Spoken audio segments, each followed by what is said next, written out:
Today on The Lawyer You Know, we discuss if it's legally possible for Joe Biden to pack the court with justices that will further his agenda if he gets elected in November.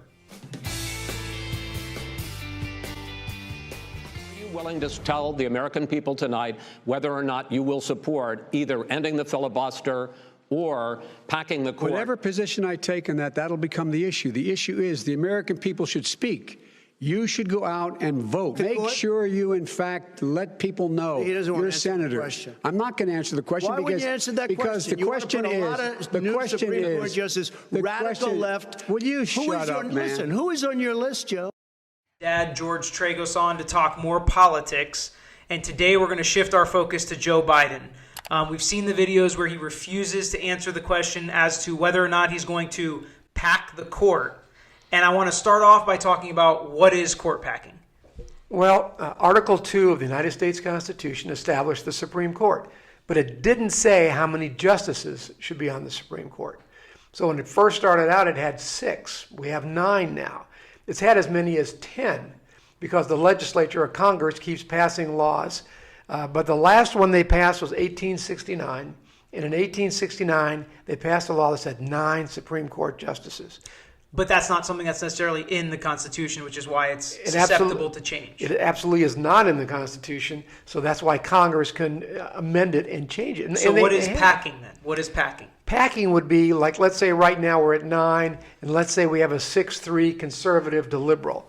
Well, we want to change that. So Biden gets elected, we make it 15 judges, so that Biden gets to appoint 6 additional judges and changes the majority to a liberal majority instead of a conservative majority. Why would that ever be allowed? Like, has court packing happened in the past? It's been tried. Okay. Franklin Delano Roosevelt tried to do it. Attempt. In 1936, because they blew out his New Deal, he wanted to change the court. So what he said is he wanted to appoint a new justice for every 70-year-old justice, up to 15. So if they turn 70, he gets to appoint another one, up to 15 judges. And how far did he get down the road? Nowhere. His own party balked at it. His own party said, no, we're not doing it. We're not packing the court. You know, interestingly, I know that Joe Biden said he wouldn't do it, but... He didn't say he wouldn't do it. Well, he didn't answer the question. Right, he refused to answer the question. But he did say in the past, in last year, when he was asked the question, he said that he wouldn't do it. Yeah, but you know everything that politicians said in the past don't matter. It only matters what they say now, and that only matters for right now. But let's assume he's not going to answer the question as far as his presidential race goes, because that's the stance he's taken so far. Why is he refusing to answer the question? Why doesn't he just say yes if that's what his party wants him to do? Well, I don't know if that's what his party wants him to do, because Schumer is saying he wants to pack the court. Now, Senator Schumer. Bernie Sanders says, no, we shouldn't pack the court. So his party's kind of split on it, and I think he doesn't want to alienate moderates. So why would anybody in his party like Bernie Sanders say not to pack the court if it benefits them and they can pack it with judges that kind of further their agenda? Why would anybody in the party not want to do that? Because I think some people are smart enough to realize if you do it this time for your agenda, then next week someone's going to do it for their agenda. Why do you think right now a majority of the senators can approve a United States Supreme Court justice?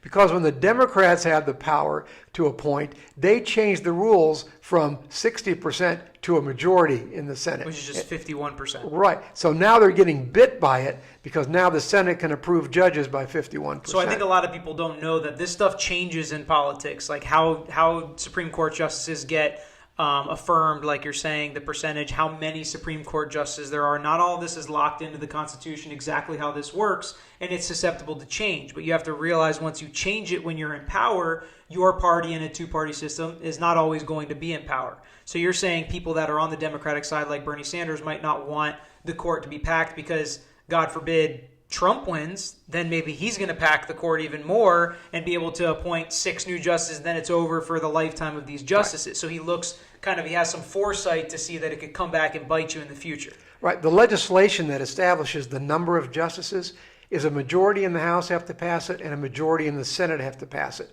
And so if they both pass it, again, it hasn't happened since 1869, and I think the reason is people were smart enough to realize that you just can't keep changing the number of justices just to suit your political philosophy. And so in order for it to get passed and all this to happen, for court packing to actually come to fruition, the same party would have to be in control of the presidency, the Senate, and the House. Right. That's really the only way it gets through, because no party, over somebody's dead body, would they let one president and an opposing side appoint 6 justices. Which happened under FDR. FDR His party was in control of the Senate. His party was in control of the House, and he couldn't get it through. But you want to think back a little bit to George Washington.